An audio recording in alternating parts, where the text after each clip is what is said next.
banyaknya lah hai. Dah siap Oh, sebaik dah siap. Banyak sangat ni bang. Aku jalan-jalan kat Gombak pasal kau dapat ni Big Boss HSP dah buka cawangan baru dekat Prima Gombak. So, let's go. Hello bro. Welcome to Big Boss HSP Prima Gombak. Saya nak hot snack pack extra large, okay? Boleh. Ni kita tak ayam lah. Ayam. Ayam. Banyaknya. Kita punya cheese. Ni cheese. Ya betul.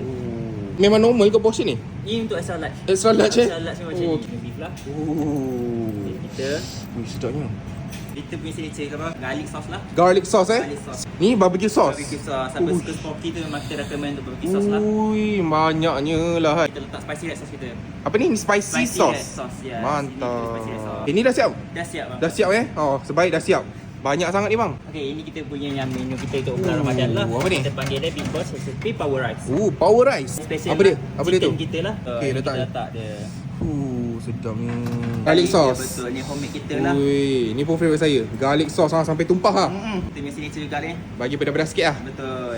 Crispy booster. So Crispy bila makan booster. Vanilla tu kita ada rasa crunchy lah atas dia. Mantap. Harga dia not bad lah. Okay.